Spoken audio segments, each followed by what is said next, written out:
The year was 1849. Richmond, Virginia, shimmered with the wealth of its golden age. But beneath the city's elegant manners and perfumed parlor rooms, something monstrous was stirring. Between March and November of that year, 17 enslaved men vanished without a trace. Not from the fields, but from the city's grandest homes, the estates of the most powerful families in Richmond. Official records claimed they had been sold to distant plantations, yet not one shipping manifest recorded their passage. To the outside world, it looked like simple clerical error. But inside the locked parlors of Church Hill, the truth was darker than anyone could imagine. The story of what those women did, and what it cost them, would remain Virginia's most closely guarded secret for over 70 years. Tonight, we open that locked door. Before we descend into the shadows, make sure you subscribe to our channel and hit the notification bell. We explore the untold horrors of American history, the stories that others are too afraid to speak aloud. And in the comments, tell us where you're watching from. Now, let us step back into the perfumed darkness of Richmond's Church Hill. It was spring of 1849, and the air over the James River felt heavy, sweet, and strange, like something alive was hiding inside it. Richmond had grown into a city of nearly 28,000 souls. Tobacco warehouses lined the riverbanks, their chimneys breathing out the scent of wealth and smoke. Above them, on the high hill where the old gentry lived, stood mansions with white columns and imported chandeliers, monuments to Virginia's pride. In those homes lived women who were more powerful than they appeared. They weren't merchants or politicians, yet their influence reached through every law, every deal, every secret in the city. They arranged the charity drives, the church events, and the marriages that kept their families' bloodlines pure and their social ranks secure. At the center of it all was Catherine Hargrove, 43 years old, sharp-minded, elegant, and far too intelligent for the role society gave her. Her father's death had made her one of the wealthiest women in Richmond. Her husband, Judge Thomas Hargrove, spent most of his time traveling through Virginia's western counties, leaving her alone in a mansion filled with silence and servants. The Hargrove house was a masterpiece of the Southern elite: 12 rooms, marble fireplaces, and 23 enslaved people. Among them was Samuel, Catherine's personal attendant, tall, educated, and raised within the household itself. His mother had been Catherine's nurse when she was a child, and the strange familiarity between them blurred the lines between property and person. That March, something inside Catherine broke, or perhaps something long hidden finally woke. On an unusually warm afternoon, she dismissed every servant except Samuel. The curtains were drawn tight. The parlor door was locked. No one else entered or left for hours. What happened in that room was never written in her journals. But Samuel told his wife, Dinah, later that night, a confession whispered through tears and shame. He said that Mrs. Hargrove had asked him to move furniture. Then she asked him to sit, something no enslaved man would ever be told to do in front of a white woman. She poured him tea, trembling as she did, and began to speak of her loneliness, of her husband's absence, and of a kind of emptiness she said no church could cure. Her words grew slower, her hand touched his, and when Samuel tried to stand, she told him not to move. What happened next would defy every rule of Virginia society, and would bind them both in silence. Samuel left that room 3 hours later, pale and shaking. Catherine emerged soon after, her face flushed, her eyes brighter than anyone had ever seen them. Her servants blamed the early heat. But something else had taken root that day, something neither passion nor sin could describe. A week later, Catherine confided in her oldest friend, Eleanor Randolph, whose family traced its bloodline to the very founders of the colony. Instead of condemning her, Eleanor listened with fascination. She asked questions. She wanted to know how it felt. The power, the fear, the control. Within 2 weeks, Eleanor had called one of her own enslaved men into her private chamber under false pretenses. The man returned to his quarters silent, trembling, and unwilling to speak. By April, 6 other women from Church Hill's elite circle had joined their secret gatherings. They told their husbands they were meeting to plan charity work. But the servants noticed which men were chosen to attend their homes, and which never returned. They began to speak in coded phrases. Flowers for the orphanage meant another meeting. Music practice meant a new arrangement.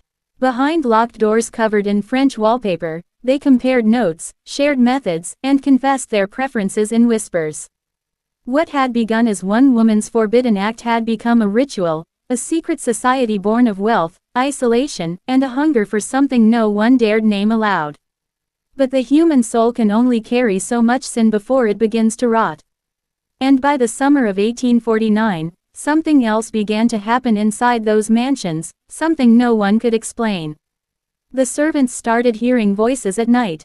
Strange knocks came from the attics. One woman swore her parlor mirror showed Samuel's face when she was alone. Another claimed the air in her sitting room smelled of earth and blood. By autumn, 17 men were gone. Not sold, not escaped, gone. And those women, the pillars of Church Hill society, began to change in ways that terrified even their husbands. End of part 1. Would you like me to continue with part 2? The Pact of the Eight, where the women's secret gatherings take a horrifying turn and the disappearances begin to draw the attention of the Richmond authorities. Richmond's Secret Society, Part 2, The Sisterhood of Charity. There are whispers that history never records. Some secrets rot beneath polished floors, waiting for time to breathe life back into them. Richmond's elite once believed they could hide anything, even sin, behind lace curtains and locked doors. But in the summer of 1849, their secret grew too large to contain. The disappearances had begun, but the truth was far more horrifying than anyone outside Church Hill could imagine. What started as Catherine Hargrove's private transgression had evolved into something organized, something methodical, a machine of power, lust, and control that its members called the Sisterhood of Charity. Before we enter the second chapter of this forbidden history, take a moment to subscribe and tap the notification bell. We bring you real stories from the darkest corners of America's past, the ones history tried to bury. Now, let us return to Church Hill, where the most respectable women in Virginia were about to become something else entirely. By May of 1849, 8 women had joined Catherine's circle, all from Richmond's oldest and wealthiest families. They had developed rules, schedules, even codes. It was no longer passion. It was procedure. They shared the enslaved men between their homes, rotating them to avoid suspicion. If a man was seen too often in one household, rumors could start. But errands, deliveries, and borrowed help could explain any absence. And so, the system spread. They called themselves the Sisterhood of Charity, a name that mocked both God and society. Their husbands believed they were planning church fundraisers and orphan relief. The women even kept real charity letters on their desks as props. But hidden behind those polite deceptions was something unholy. Each woman maintained 2 ledgers, one for her husband's eyes, and another for the truth. The real books were locked away, listing names, meeting times, and which man would be assigned that week. They used coded language to communicate. "We will need additional linen," meant a meeting was confirmed. "The roses require attention," meant it was too dangerous to proceed. Their confidence grew with each passing month. They believed themselves untouchable, but those who bore the weight of their secret, the men, lived in constant torment. Samuel, Isaac, and the others had no choice. They were ordered into rooms they could not refuse, used and dismissed like possessions that could feel pain. Some had wives and children in those same homes, watching them break under the weight of fear and shame. In the kitchens and quarters, the enslaved women began to notice. They saw their husbands and sons return hollow-eyed and silent. They saw their mistresses glow with a strange satisfaction after every meeting. They whispered to each other, not with gossip, but with strategy. One woman, Dinah, saw the change most clearly. Her husband, Isaac, had been strong once, proud, even under bondage. Now, he flinched when she touched him. He slept beside her like a corpse, his breath trembling with swallowed screams. By early June, the enslaved women had gathered enough information to understand exactly what was happening. They couldn't expose it, that would bring death or sail to the deep south. But they could resist in small, deliberate ways. Still, not everyone could keep silent. Rachel, a 53-year-old woman enslaved by Margaret Wickham, decided to speak. She had raised Margaret from birth and still carried the faint authority of that bond. One morning, in the quiet of the breakfast room, she confronted her mistress directly. "Miss Margaret," she said steadily, "I need to speak plain with you about what's been happening in this house." Margaret looked up, startled. "You forget yourself, Rachel." "No, ma'am," Rachel replied. "I remember exactly who I am. I raised you. I've been loyal to this family for 37 years. But what you and the others are doing, it's going to bring ruin on us all."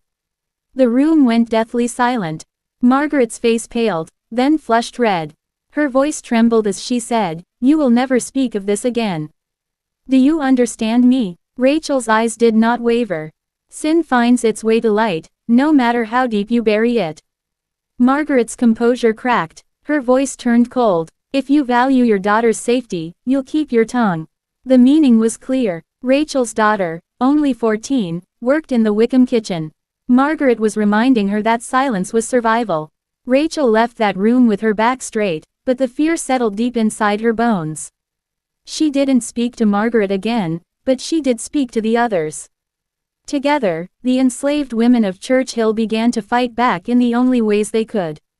Linens went missing. Food spoiled mysteriously. Messages never reached their destinations. Small, deliberate acts that slowed the household down and bred frustration. It wasn't enough to stop the sisterhood, but it made their perfect system start to fray at the edges. The women of the sisterhood noticed the disturbances, but they misunderstood them. They thought their servants were becoming lazy, entitled. They tightened discipline, demanded obedience, and in doing so, fueled a quiet rebellion they could not see. By late July, the city was smothered under heavy, wet heat. The air clung to the skin, tempers shortened, and it was on one of those suffocating afternoons that everything almost came undone. Judge Thomas Hargrove returned home earlier than expected. His case had been postponed, and he wanted the comfort of his own home before his next circuit.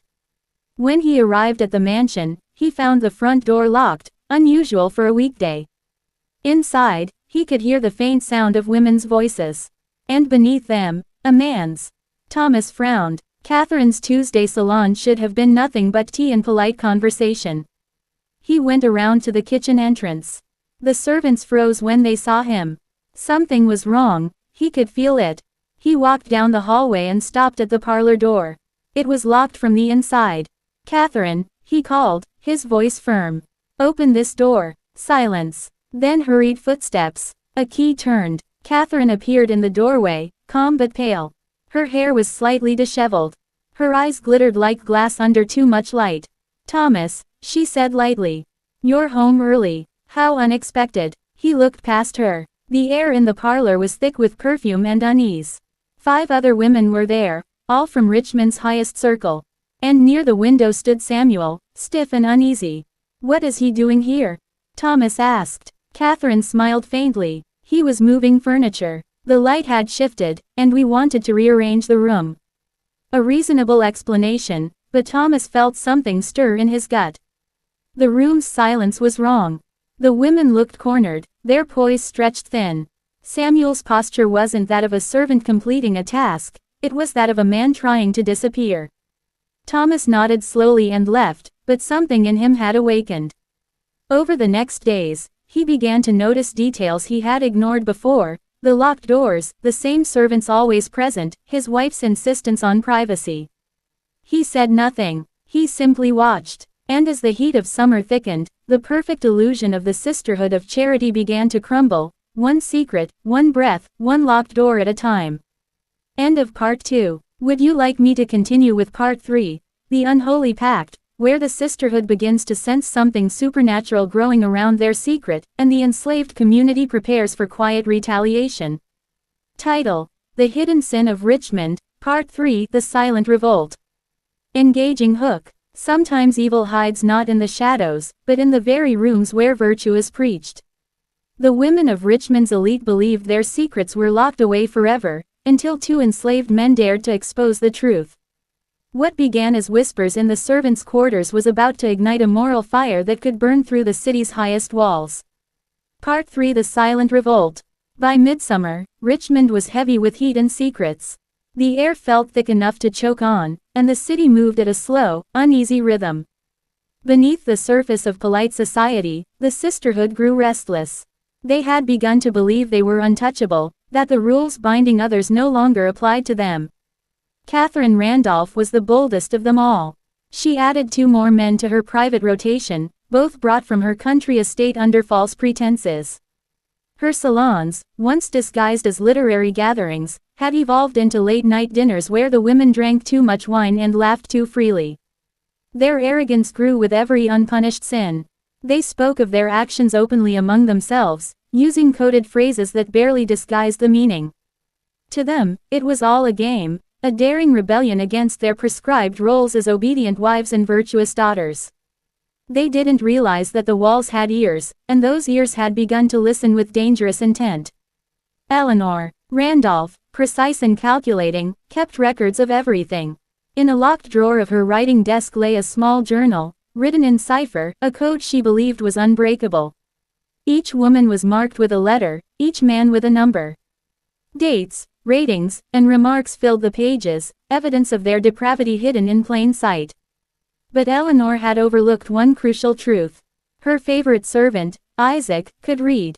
He had been secretly educated by her father years earlier, back when some masters still imagined literacy might make their slaves more obedient. Isaac had watched Eleanor write in that journal. He had seen where she kept it, where she hid the key. Late one humid night, while the house slept, Isaac crept into her study. His heart pounded as he used a wire from an old corset stay to pick the lock. Inside, the journal waited. He didn't dare steal it, not yet, but he copied several pages, carefully tracing each line of coded writing onto scraps of paper taken from the kitchen ledger. He hid them beneath a loose stone in the cellar floor, wrapped in oilcloth. For days he said nothing, thinking, waiting. But then he told Samuel, another enslaved man, one whose quiet strength carried the weight of every wrong he had seen. Together, they decided that silence was no longer an option. They needed help, someone who could read, someone white, someone brave enough to act against Richmond's powerful women. Their only hope lay in Reverend William Thompson, a man both respected and feared for his unflinching sermons. He preached not of comfort but of judgment, of duty before God. Samuel's mother, Celia, cleaned the church. She had known the Reverend for years and trusted him more than most white men. Through her, Samuel arranged a meeting, claiming he sought spiritual counsel. On a quiet evening in late August, he stood trembling in the church library, heart hammering in his chest. He told the Reverend everything, carefully, without crude detail, but with enough truth to make the horror plain. As he spoke, Thompson's face changed. First disbelief, then outrage, then grim determination. When Samuel finished, the Reverend sat silent, his knuckles white against the chair's wooden arms. "These are grave accusations," Thompson said at last. "I know, sir," Samuel answered. "But I have proof. Mrs. Randolph keeps records, written evidence. I can get it." Thompson rose and walked to the window, staring out into the dark streets. "Do you understand what this means? To accuse these women would shake Richmond to its core. You are asking me to bring down some of the most powerful families in Virginia." Samuel swallowed hard. "I understand, Reverend, but what they do is evil. And evil wins when good men look away." The Reverend turned back, and in his eyes burned something fierce and holy. "Bring me that evidence," he said quietly. "And may God guide your hand." For 3 days, Isaac and Samuel waited for their chance. Then, on the evening of September 1st, opportunity came. The Randolph home was alive with laughter and music, one of Catherine's infamous dinner gatherings. While the ladies drank and the servants rushed to serve, Isaac slipped away upstairs. He picked the lock once more, hands shaking but steady enough to succeed. The journal was exactly where it should be. He wrapped it in a kitchen towel and replaced it with a book of similar weight so Eleanor wouldn't notice anything missing. Then he handed it off to Samuel waiting in the shadows outside. Samuel ran through the night, clutching the towel-wrapped book as though it were a living thing. When he reached St. John's Church, Reverend Thompson was waiting. Together, under the flicker of lamplight, they began decoding the cipher. It was simpler than Eleanor thought, a mere Substitution code. Within 2 hours, the truth was clear. Names, dates, acts, all meticulously recorded, each entry more damning than the last. Thompson's jaw tightened with every line he read. By the time he set the book down, his face was pale with disgust. "This is enough," he said. "More than enough. Tomorrow I will bring this to Bishop Meade himself. The church cannot stay silent." Samuel hesitated. "And what will happen to us, sir?" The Reverend's eyes softened. "I cannot lie to you. The law will not see you as victims. It may even turn against you. But the truth must be told." "We know," Samuel said quietly. "It has to end." Thompson nodded. "Then return the journal. Let them have no warning." That night, as the party still raged, Isaac crept back into the Randolph house. He replaced the journal exactly as he had found it. Not a soul suspected that the book holding the Sisterhood's darkest sins had traveled through the night and into the hands of men who would use it to destroy them. The next morning, Reverend Thompson rode to the home of Bishop William Meade, one of Virginia's most powerful church leaders. The bishop was old, devout, and steeped in the moral order of the South. He believed slavery was God's will, but he also believed that sin, no matter where it hid, must be punished. When Thompson laid the evidence before him, the bishop's face turned ashen. These were women he had known for years, women who led prayer circles, who smiled from the pews every Sunday. Now their virtue was revealed as a lie. "This is evil," the bishop said, voice trembling. "But to expose it will tear this city apart." "Then let it tear," Thompson replied. "Better the city burn than the church stand on the bones of the innocent." After a long silence, Bishop Meade nodded. "Very well, we will act. I will convene a secret inquiry. 5 men, beyond reproach. We will uncover the truth, whatever the cost." He turned toward the window, the morning light sharp against his face. "May God have mercy on us all. Would you like me to continue to part 4 in the same style, with an intense opening hook and the same 1,000-word historical horror tone for YouTube storytelling?" Title: The Hidden Sin of Richmond, Part 4, The Inquiry.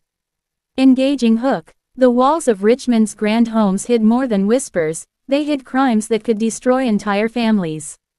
When the church decided to confront the unthinkable, the powerful women of the Sisterhood had no idea that judgment was already moving toward them. But once truth begins to breathe, no secret can stay buried for long. Part 4, The Inquiry. The city woke that September morning with the same heavy heat that had lingered all summer, but something had shifted beneath the calm surface. Inside the high steeples and brick mansions, rumors stirred, quiet, uncertain, but persistent. Richmond's peace was thinning like old paper. And in the study of Bishop William Meade, the first stone of a moral earthquake had been set in motion. Reverend William Thompson stood across from the bishop, the stolen journal open between them. Sunlight streamed through the lace curtains, landing on the damning words inked in Eleanor Randolph's neat handwriting. Every page was a confession, a record of sin detailed with a kind of cold pride. The bishop had read in silence for nearly an hour. When he finally spoke, his voice carried the weight of a man used to pronouncing judgment but shaken by what he had just seen. "This is worse than anything I could have imagined," he said. "These women, these mothers and wives, have defiled everything sacred. The institution they defend has devoured their souls." Thompson nodded grimly. "We must act quickly, Your Grace. Before word spreads, and before they realize the evidence has been seen." The bishop's hands trembled slightly as he closed the journal. "Yes, but we must act carefully. If we proceed without order, we risk chaos. The city will not believe us easily.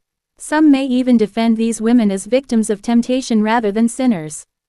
He turned toward the window, where the bell tower of St. John's stood in the distance. "We will call a secret inquiry. 5 men, men of faith, of clean conscience, and no ties to the accused. You will serve as their voice." Reverend Thompson bowed his head.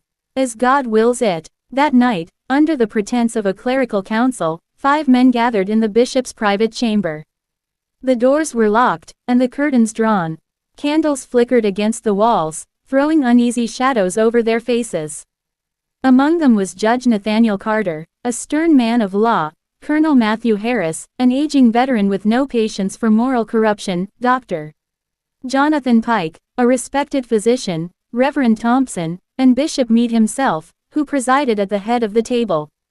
On the table lay Eleanor Randolph's journal, bound in brown leather, the edges worn smooth from use.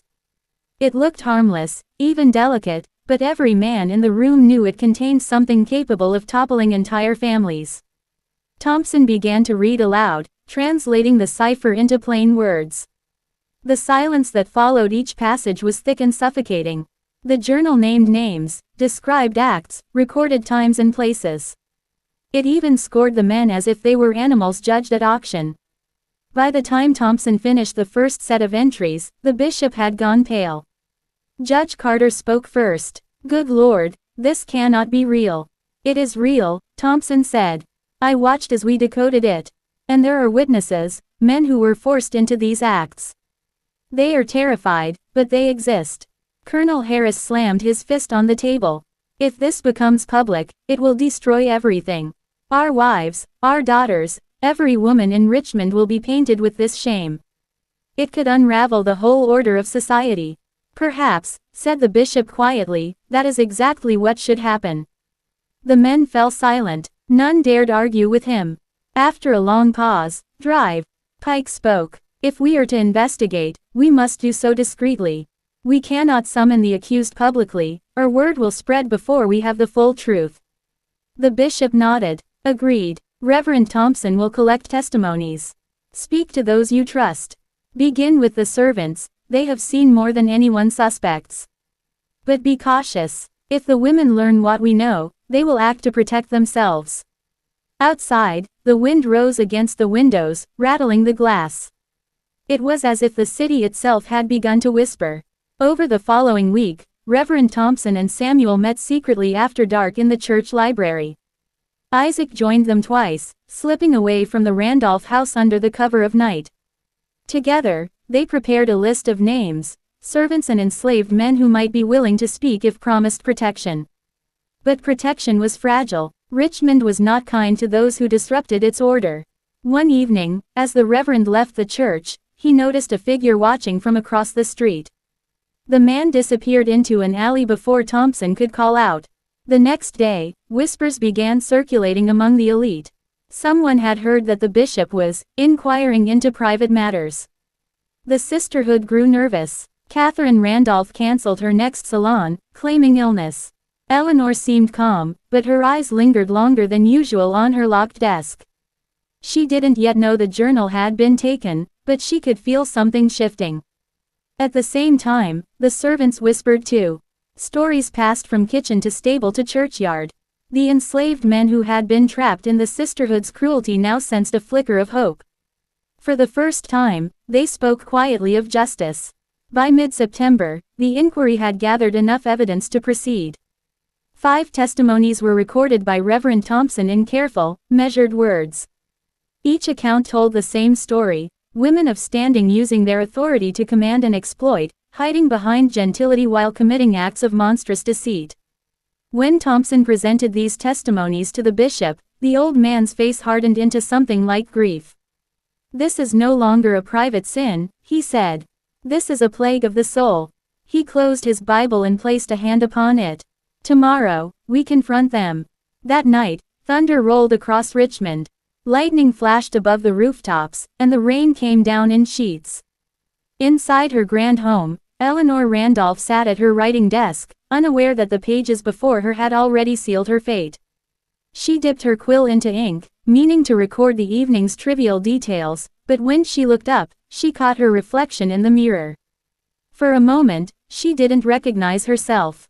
The woman who stared back was older, sharper, her eyes cold and hollow. A single candle flickered, casting shadows across the room.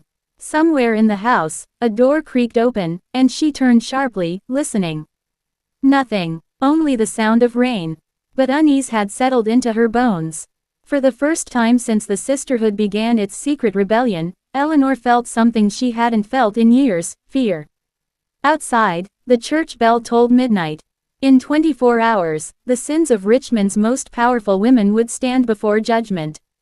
Would you like me to continue with part 5? where the inquiry begins to unravel the sisterhood and the horror deepens as they start to realize who betrayed them. Title: The Hidden Sin of Richmond, Part 5, The Day of Judgment. Engaging hook. The storm that had raged through Richmond that night was more than weather, it was an omen. The women of the sisterhood thought themselves untouchable, hidden behind wealth and prayer. But the walls of their homes were cracking, and by the time the church bells rang the next morning, the reckoning had already begun. Part 5: The Day of Judgment. Morning light crept over Richmond, pale and uneasy after a night of thunder and rain. The streets were slick with mud, and the air carried the heavy stillness that follows a storm. Inside St. John's Church, candles burned low as Bishop Meade and Reverend Thompson prepared for what would become the most dangerous day of their lives. The bishop's study had been transformed into a tribunal. The long oak table was cleared, its surface polished until it reflected the candlelight. At one end sat the bishop himself, grave and silent. To his right, Judge Carter and Dr. Pike reviewed the written testimonies. Reverend Thompson stood by the window, hands clasped, staring out at the city. "They will deny everything," the bishop said finally, his voice soft but filled with weight. "They will twist scripture, they will accuse you of blasphemy, and they will call me senile. But we must hold our ground. The truth must speak, even if no one wishes to hear it." Thompson nodded. "They've built their lives on lies, Your Grace. But lies crumble faster than they think." By midday, the first of the women arrived. Catherine Hargrove stepped into the church dressed in deep blue silk, her pearls gleaming, her chin held high. Behind her came Eleanor Randolph, calm and composed, her gloved hands folded neatly before her. The other 6 members of the sisterhood followed, their faces masks of control and defiance. The bishop greeted them coldly. "Ladies, thank you for coming on such short notice. I regret that the purpose of this gathering is grave. There are accusations of great moral corruption among you, accusations supported by evidence." The women exchanged looks, some indignant, others nervous. Catherine's voice cut the silence. "Evidence? Against whom, Bishop? And of what nature?" "Against all of you," the bishop said, opening the brown leather journal and placing it on the table. This record was recovered from Mrs. Randolph's possession. Eleanor's composure cracked for the first time. Her eyes widened. "That book is private. It is evidence," Reverend Thompson interrupted. "Evidence of unspeakable acts committed under your roofs. Acts that defy both God and man." A murmur rippled through the women. Margaret Wickham's lips trembled. "Surely this is some mistake. We are Christian women, wives of good standing." "Good standing means nothing when souls are stained with sin," the bishop said sharply. "This book contains your own words, Mrs. Randolph. Dates, names, details no decent person would record unless she believed herself above judgment." Eleanor's face drained of color. She opened her mouth, but no words came. Catherine stepped forward, her tone icy. "Even if such things were written, Bishop, how can you know they are true? Women often write nonsense in private. Fantasies. You would destroy reputations based on the scribblings of a bored mind." "Then explain the testimonies," Reverend Thompson said, pulling several folded pages from his coat. 5 different witnesses from 5 households, all describing the same acts. All naming the same women. For a long moment, the only sound was the faint creak of wood as the women shifted in their seats. "You dare take the word of slaves over the word of their owners?" Catherine said, her voice rising. "This is madness." "No," said the bishop, "this is justice." The words struck the air like thunder. Eleanor found her strength again, but her tone had changed. It was colder, sharper. "If you think to shame us publicly, Bishop, you will find the city does not thank you. These men are property. If we are guilty, then so are half the men in Richmond who have used the women in their kitchens and fields. You would tear the city apart in the name of a morality no one truly follows." The bishop's eyes blazed. "That may be so, but God's law does not bow to man's hypocrisy. The sin is not lessened because others commit it." The silence that followed was thick and trembling. Reverend Thompson could feel his pulse in his throat. He had expected denial, maybe even tears, but what filled the room instead was pride. Pride and fury. At last, Eleanor straightened, her voice smooth again. "You have made your accusation. What do you intend, Bishop? To drag our names through the streets? To ruin our families? You will find yourself exiled from every respectable home in Virginia. The bishop leaned forward, his frail hands gripping the table. I intend to cleanse this sin from our church. If you confess, if you repent, perhaps mercy remains. But if you persist in deceit, then your fall will be complete. The truth is already moving beyond these walls. A flicker of fear passed through the women's faces. They understood. The bishop meant to act publicly. Eleanor turned to the others. We must leave. This is not a fair hearing. She gathered her gloves and rose, her heels striking the wooden floor. Catherine followed, her jaw set. The rest of the sisterhood trailed after them, their once graceful steps now stiff with tension. As they passed Reverend Thompson, Catherine stopped. Do you think this will make you a hero, Reverend? You are a fool. You've brought ruin upon everyone, including those you pretend to protect. He met her gaze. I'd rather live in ruin than serve in silence. Catherine's expression hardened. Then pray you don't regret those words. When the last of the women left, the room felt colder. The bishop exhaled heavily, as though the weight of sin itself pressed on his chest. They will not go quietly, Judge Carter warned. They'll turn their husbands, their families, the city itself against you. I know, said the bishop. But the truth is no longer ours to hide. That night, Richmond's high society trembled beneath whispers spreading like fire. Servants carried news between houses, and every parlor buzzed with rumors of disgrace. At the Randolph home, Eleanor sat alone in her parlor, staring at the fireplace. Her hands shook slightly, though she would never admit fear. She poured herself a glass of sherry and stared at the flames. Then, from the hallway, she heard a sound, a faint creak, a footstep. Isaac, she called. No answer. She rose slowly, every muscle tight. The sound came again, closer now. She turned toward the door, but before she could move, the candlelight flickered, and went out. In the darkness, something unseen shifted. The house that had hidden her secrets for months now seemed alive with whispers. Every floorboard groaned, every shadow seemed to breathe. For the first time since the sisterhood began, Eleanor Randolph felt the true meaning of fear. And outside, in the storm-soaked streets, the church bells began to ring once more. Would you like me to continue with Part 6, where the sisterhood begins to unravel as vengeance, guilt, and supernatural terror descend on Richmond? Title: The Hidden Sin of Richmond, Part 6, The Curse of the Sisterhood. Engaging hook. By the time the first leaves of autumn began to fall, Richmond no longer slept easily. The city's proud mansions on Church Hill whispered with rumors of sin and secrets. But those who had once hidden their wickedness behind lace curtains were about to learn that some sins do not stay buried, and some voices refuse to stay silent, even from the grave. Part 6: The Curse of the Sisterhood. The night after the church inquiry, a strange wind swept through Richmond. The air was thick with the smell of rain and something older, like earth freshly turned over a grave. The sisterhood had left the church furious, but behind their polished anger hid something deeper: fear. Catherine Hargrove did not sleep that night. She sat in her darkened sitting room, the curtains drawn, the candles burning low. Her husband, Thomas, had not yet returned from his circuit, and the silence of the mansion pressed against her like a weight. Every creak of the house sounded like a footstep. Every flicker of flame felt like an unseen breath. Around midnight, she thought she heard someone whisper her name. Soft, almost gentle. She turned sharply toward the sound, but there was nothing. Only the soft rattle of the windows as the wind pressed against the glass. Still, she could not shake the feeling that she was no longer alone. Across town, in the Randolph home, Eleanor sat rigidly in her chair before the fire. The flames had burned low, throwing strange shadows across the walls. On the table beside her lay her coded journal, now returned safely to her desk after the ordeal with Reverend Thompson. She had locked it away, but still she felt as if it was breathing beneath the wood, pulsing with guilt and memory. She poured herself another glass of wine, her hands trembling just enough to spill a drop. The stain bloomed across the tablecloth like a drop of blood.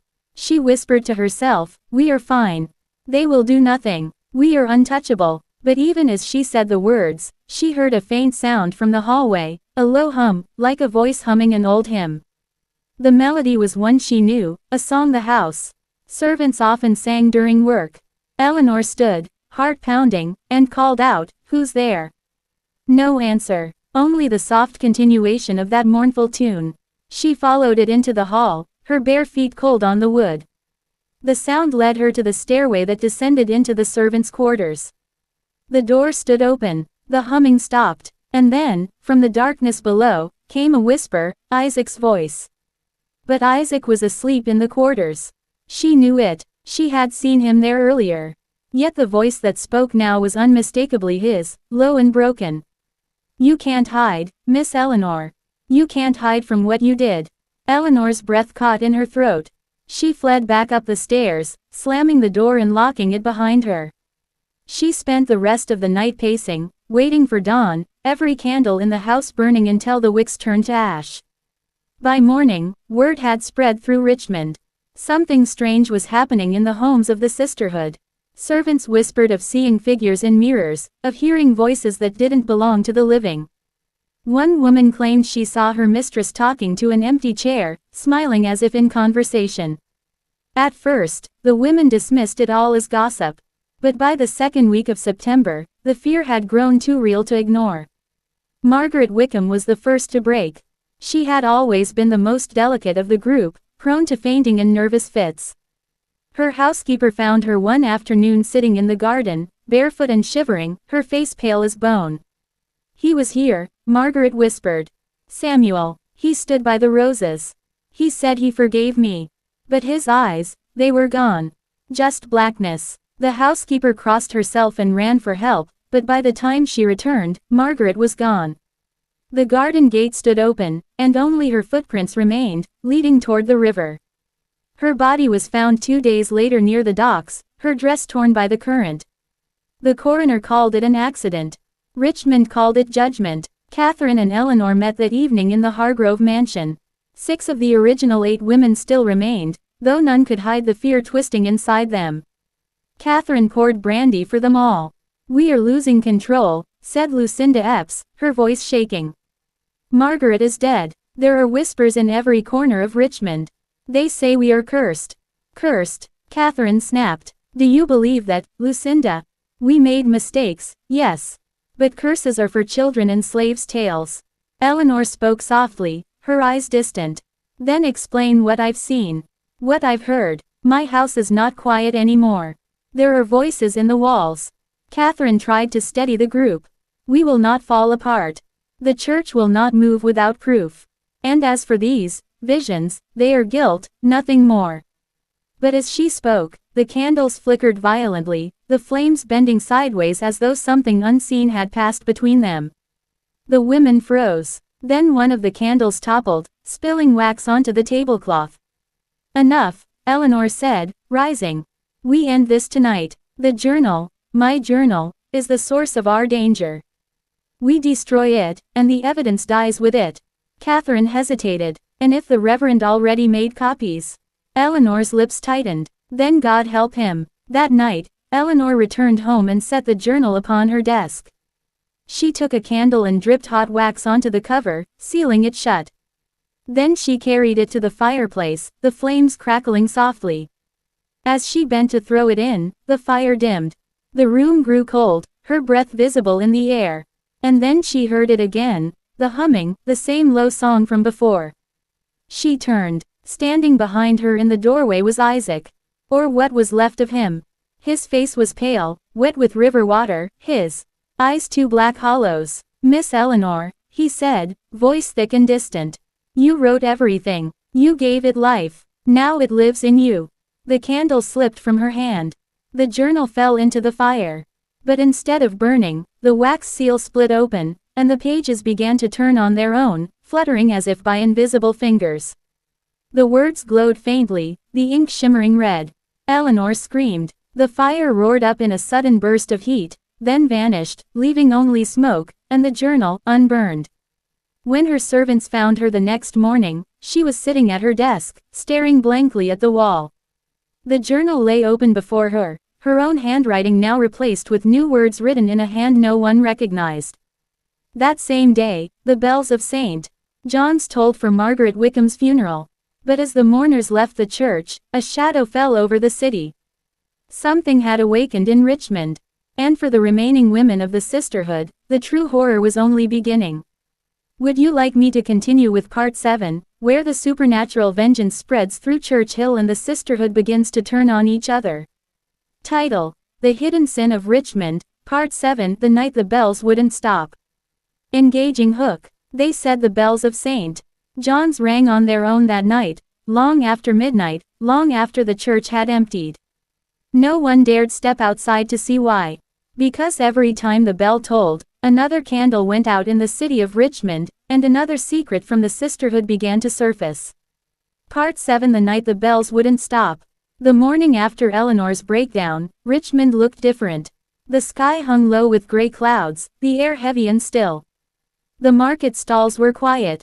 People spoke in whispers, afraid that even their words might wake something. Reverend Thompson walked the cobblestone streets with his coat pulled tight, his eyes darting toward every shadow. He'd heard what had happened to Eleanor Randolph, how her servants found her muttering to herself, her journal filled with strange new words written in blood-colored ink. Some said she'd lost her mind. Others said she'd been touched by something divine, or unholy. But the Reverend knew one thing for certain: what they had done in secret was no longer staying buried. That evening, he climbed the narrow hill to St. John's Church, hoping prayer might silence the restless feeling gnawing at his chest. Inside, the church was dim, only a few candles flickering at the altar. The air smelled of wax and damp stone. He knelt and bowed his head. Lord, forgive me for what I have seen and done. Show me how to end this. The wind outside began to rise, a low moan slipping through the cracks of the old wooden doors. The candles flickered. Then, faintly, from the bell tower above, came a single toll. Bong! The Reverend froze. No one was supposed to be in the tower. The bell ropes had been tied off for the night. He stood, his heart pounding. Another toll followed. Bong! Then another. Bong! He rushed toward the stairway, calling out, "Who's there? Show yourself." The tower door creaked open with a groan. The spiral staircase twisted upward into darkness. The sound of the bell grew louder, each toll echoing through his bones. He climbed, one step at a time, the wooden boards trembling beneath his feet. When he reached the top, the bell hung still. The rope swayed gently, as if touched by an invisible hand. "Lord," he whispered, "what is this?" From behind him came a soft whisper. "Your judgment." He turned, and there she was, a woman in a soaked white dress, her face hidden by her dripping hair. Her hands were bound with rope. The Reverend stumbled back, recognizing her instantly. Margaret Wickham. But Margaret was dead. Her head lifted slowly. Her eyes were pale, clouded with the gray of the river that had claimed her. "You let it happen," she said. "You let them lie. You let me drown. I tried to help you." The Reverend stammered. "I tried to stop them."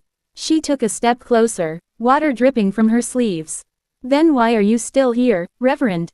Why haven't you confessed?" Before he could answer, the bell rang again, louder, wilder. It swung on its own, though no one pulled the rope. The sound knocked him off balance, sending him tumbling down the stairs. He landed hard at the base of the tower, his vision fading as the bell above screamed into the night. That same sound rolled across Richmond, waking every house on Church Hill. The Sisterhood members, scattered in their mansions, all heard it. Catherine Hargrove sat upright in bed, clutching the sheets. "Thomas," she whispered, shaking her husband awake. "Do you hear that?" The bell's echo filled the house, deep and hollow. Thomas frowned. "Probably just the storm," he muttered, but Catherine could see the fear in his eyes. "No," she said, "it's the same bell they rang for Margaret's funeral." Across town, Eleanor Randolph sat by her window, pale and trembling. The journal lay open before her, its pages flipping on their own again. Every time the bell rang, a new word appeared: names. Her friends' names. Catherine, Lucinda, Mary, hers, one by one, written in the same red ink. She screamed and slammed the book shut, but the sound of the bell only grew louder. By midnight, the whole city was awake. People gathered in the streets, clutching candles and Bibles. The church stood silent except for the ringing that seemed to come from nowhere and everywhere all at once. Finally, just before dawn, the sound stopped. When morning came, they found Reverend Thompson lying unconscious at the base of the tower. His body was cold, but he was breathing. When he awoke hours later, his voice was gone. He could not speak. The doctor said it was a shock, a trauma. But those who saw him swore he was trying to talk, to warn them, but that something was holding his tongue still. Catherine and the surviving members of the Sisterhood met again that night.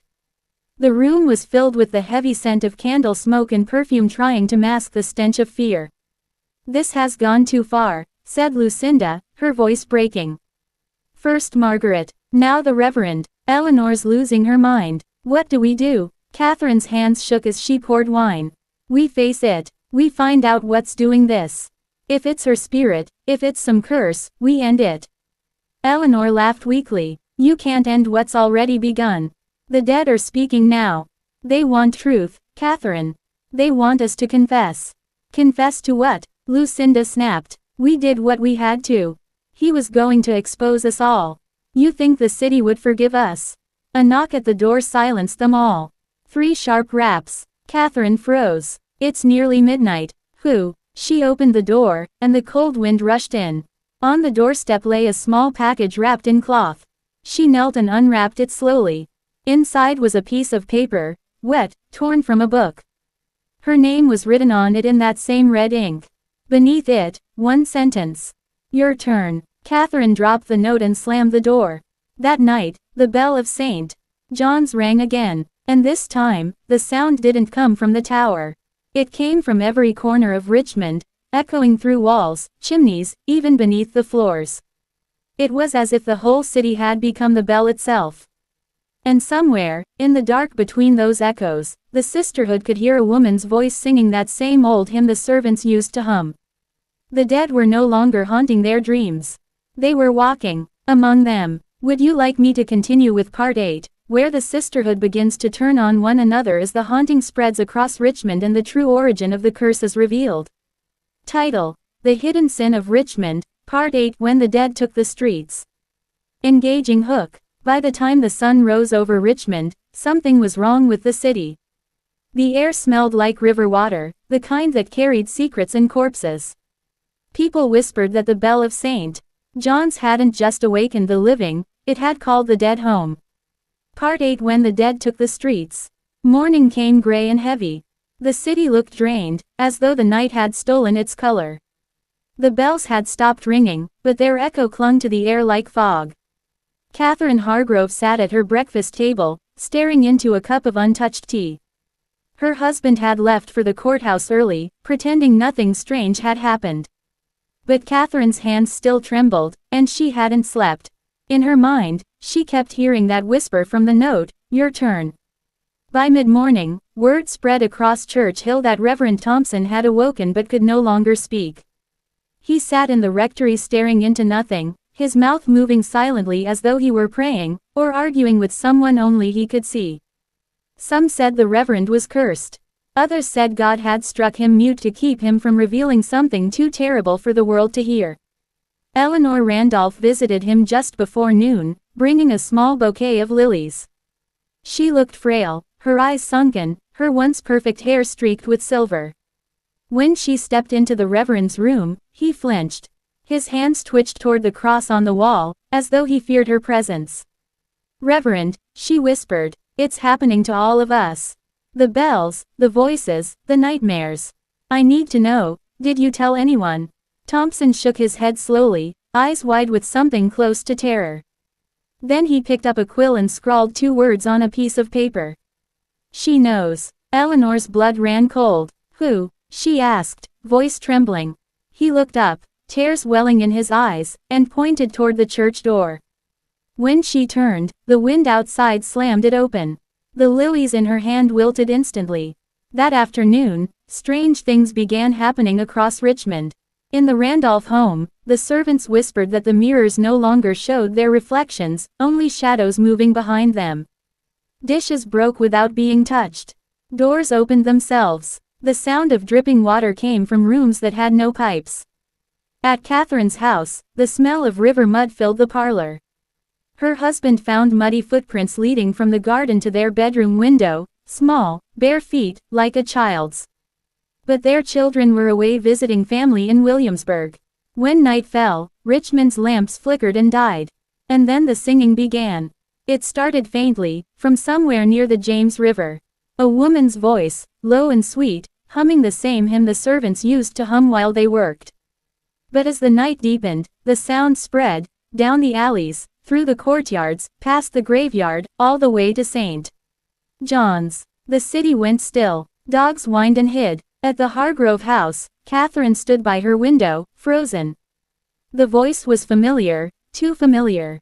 It was Margaret Wickham's. Lucinda and Mary arrived shortly after midnight, both pale and shaking. "We can't stay in our homes," Lucinda said. The portraits moved. "I swear one turned its head to look at me." Catherine locked the door and gathered them in the parlor. "Then we stay together. The church inquiry is tomorrow. Maybe once this is over."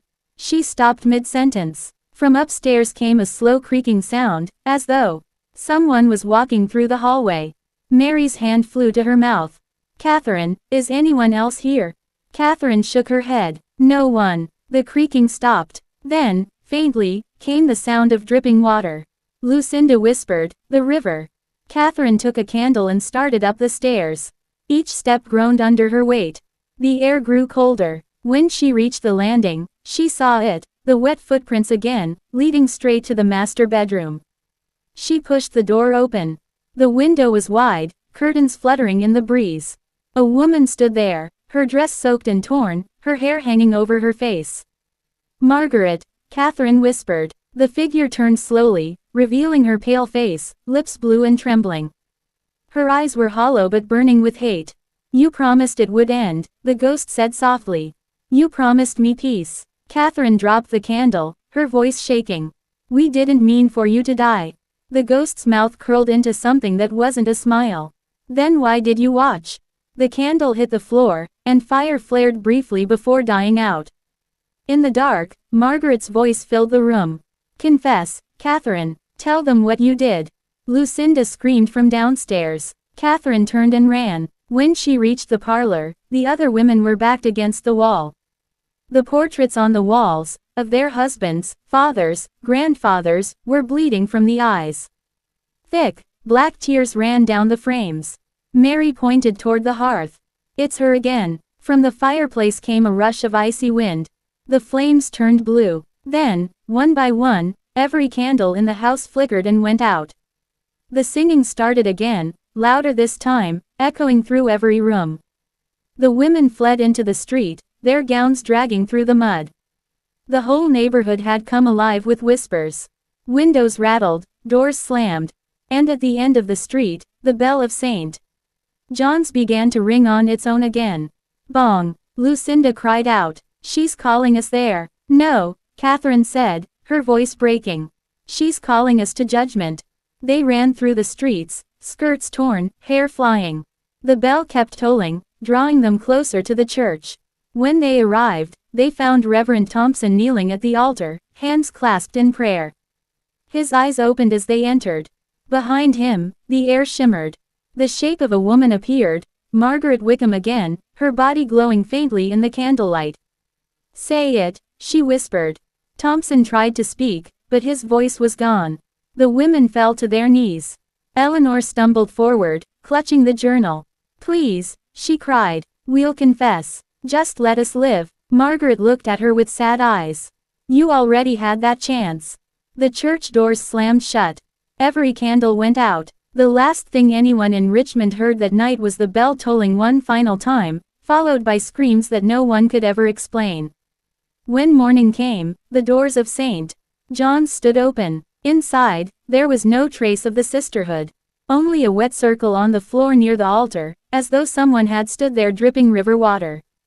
And in the Reverend's hands lay the open journal, its pages blank, every word gone. Would you like me to continue with Part 9, where Richmond begins to turn against itself as rumors spread, and the true vengeance behind the haunting is finally revealed? Title: The Hidden Sin of Richmond, Part 9. The Reckoning Begins.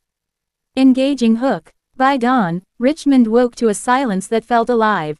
The air was thick, like the city itself was holding its breath. The church bells had stopped, but everyone could still hear them ringing inside their heads. Something had shifted in the night, and the people of Richmond were about to discover what happens when sin refuses to stay buried. Part 9. The Reckoning Begins. The morning light fell pale and uncertain across Church Hill. The doors of St. John's stood wide open, and the faint smell of river water drifted from within.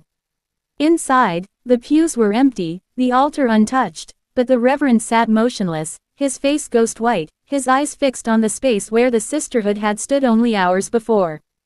The women were gone. No footprints, no screams, no trace of struggle. Just silence. By mid-morning, word had spread through Richmond like wildfire. Servants whispered to each other in kitchens and gardens. Shopkeepers muttered behind their counters. The Sisterhood, they said, they vanished. Some said the devil took them. Others whispered that the ghosts of the enslaved had risen from the river to collect their debt. When Bishop Meade arrived at St. John's, he found the Reverend still kneeling. The journal lay open on the altar, every page blank. The bishop turned the pages in disbelief, his old hands trembling. "William," he said softly, "what happened here?" Thompson looked up slowly. His voice was barely more than a whisper. "Judgment." Outside, the city stirred uneasily. The husbands of the missing women returned home to find their houses strangely changed. The mirrors had cracked. The air smelled faintly of decay. Servants refused to go near certain rooms. At the Randolph estate, Eleanor's husband, Charles, found muddy footprints leading up the grand staircase and ending at his wife's bedroom door. Her gown still hung over the chair, damp and cold, as if she had only just taken it off. When he tried to touch it, the fabric crumbled into dust. The men met that afternoon at the courthouse. 8 of Richmond's wealthiest husbands, gathered in the echoing chamber, trying to make sense of what could not be explained. "This is hysteria," said Thomas Hargrove. "Our wives have been slandered, frightened, perhaps kidnapped." "By who?" another demanded. "The servants. The church. You heard the rumors. Reverend Thompson says they disappeared into thin air." A heavy silence filled the room. Finally, Judge Wickham, Margaret's widower, spoke. "My house has been wrong since the day she died. Every night I hear footsteps. Her voice calls my name. And last night I saw her." The men stared. She was standing in the garden. She looked like herself, but pale, wet, as if she'd come straight from the river. Thomas laughed bitterly. "You saw what you wanted to see. Grief does strange things." But as he said the words, the lamps in the courthouse flickered.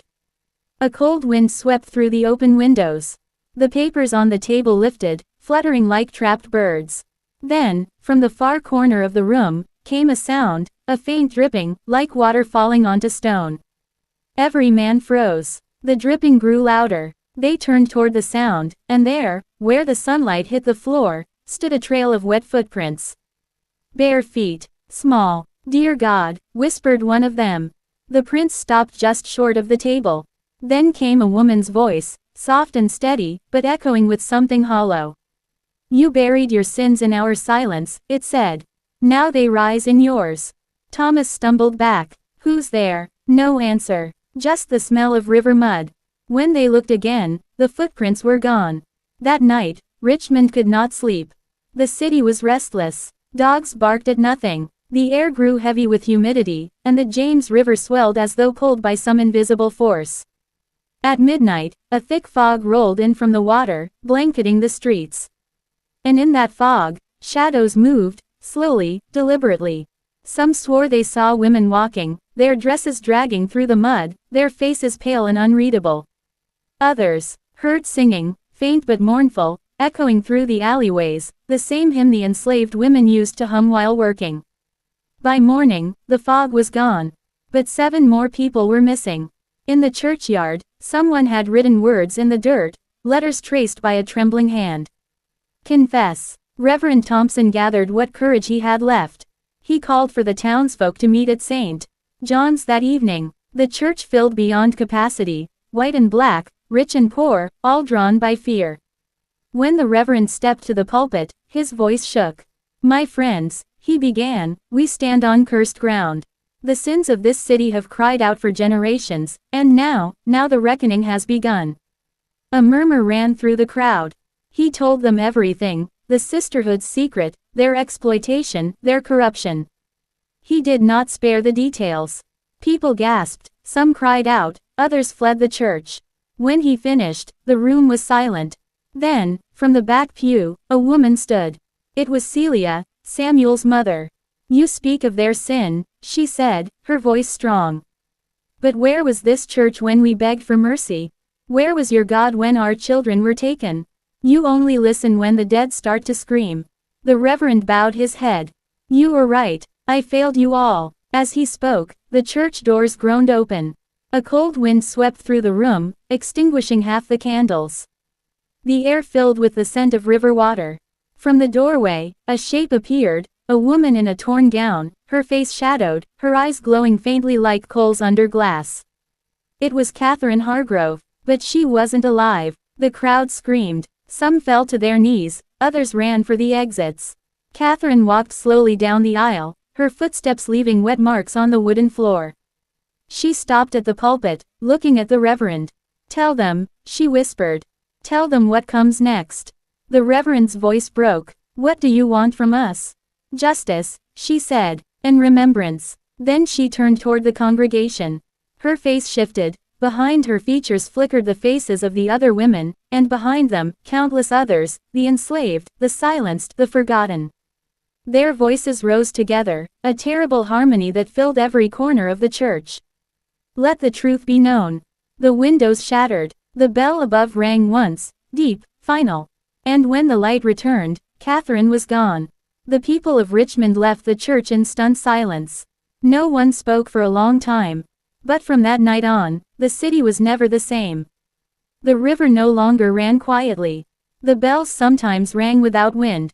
And on humid nights, people swore they could see figures walking through the mist, women in old-fashioned gowns, their eyes glowing faintly, watching, waiting. The Sisterhood was gone, but their judgment had only begun. Would you like me to continue with Part 10, the final part, where Richmond faces its ultimate curse and the truth finally destroys the city's facade forever? Title: The Hidden Sin of Richmond, Part 10, The Final Judgment. Engaging hook. The night Richmond stopped breathing was hotter than any before. The air hung thick with the smell of the river, the kind of scent that seeps into your clothes and skin and memory. By midnight, no one dared look outside. Everyone knew the Sisterhood had returned, and this time, they weren't just haunting. They were judging. Part 10, The Final Judgment. When the first scream echoed across Church Hill, no one ran to help. The city had learned its lesson. Windows were shuttered, candles blown out, prayers whispered too late. The fog rolled in from the James River again, thicker than ever, covering every cobblestone street in white. From the fog came faint singing, soft at first, then louder. It wasn't a hymn, it was something older, something that belonged to the ones who were never buried in marked graves. At St. John's, the Reverend stood alone at the pulpit. His face was pale, his hands shaking. He had not slept since the night Catherine's ghost appeared. The church bell had been ringing on its own for hours now, each toll sounding heavier, slower, like the heartbeat of something dying. He opened the journal once more. This time, the pages weren't blank. Words had appeared in dripping black ink. "It ends where it began." He knew what that meant. The old plantation ruins outside the city. The ground that had swallowed so much pain and silence. He lit a lantern, wrapped his Bible in his coat, and stepped out into the fog. Down by the river, the air grew colder. He could barely see, but he followed the singing. It led him to the old field, now nothing but weeds and broken stone. The river glistened nearby, thick and dark like oil. And there they stood, dozens of women, their faces pale as bone, their gowns moving with the wind though the air was still. The Sisterhood, and behind them, hundreds more, the spirits of the enslaved. Catherine Hargrove stepped forward. Her eyes glowed faintly, but her face was calm, almost kind. "William," she said softly. "You came." He dropped to his knees. "I did. I came to end it. To ask forgiveness." She tilted her head. Forgiveness is for the living. You still belong to them. He swallowed. Then what do you want from me? Her voice carried through the mist. The truth, spoken where the lies began. Behind her, the earth started to shift. The ground trembled, and slowly, from the soil, came the sound of chains rattling. Bones surfaced like roots breaking through the earth. The fog pulsed, glowing faintly blue. The Reverend began to pray, his voice trembling. Lord, have mercy upon us. Did you have mercy upon them? Catherine's voice rose. The others began to chant, their words echoing through the night. Confess, confess, confess. He clutched the Bible tighter, tears streaking down his face. We sinned. We buried them in silence. We used faith to hide fear. We let evil wear the robes of grace. The chanting stopped. Catherine's expression softened. Then speak it to them. He turned toward the river, shouting into the fog. Richmond, hear me. The ghosts you fear are the ones you made. Every lie, every secret, every cruelty, you built your city on their pain. The earth roared in response. The river rose, dark waves crashing against the banks. Buildings shuddered, bells clanged without wind. From every corner of the city, voices cried out, men and women, black and white, living and dead. The past and present had finally collided. The Reverend fell to his knees as the light around him grew blinding. He felt water rise around his legs, cold and heavy. The spirits surrounded him, their faces serene now. Catherine knelt beside him. Rest, William. The truth is spoken. He looked up at her through tears. Will the city survive? She smiled faintly. The city will remember. Then the water swallowed them both. By dawn, the fog was gone. The river had receded, leaving the streets coated in silt and silence. Street. John stood half flooded, its bell crooked in the tower. The people of Richmond emerged cautiously. The air was clear, the sky strangely bright. But something had changed. The smell of rot was gone. The air felt lighter. At the church steps, they found the Reverend's Bible washed up on the stone. Inside, the ink had run, but one phrase remained legible on the last page. Let the dead rest, and the living remember. Years passed. The story became legend. Parents told their children never to mock the river, never to lie within the walls of the church. On humid nights, the fog still rolled in, but it no longer brought fear. Only memory. And every year, on the night the bell once tolled by itself, people gathered at the riverbank with candles. They whispered names they'd never known, sang songs they'd never been taught, and felt the air hum with something ancient and forgiving.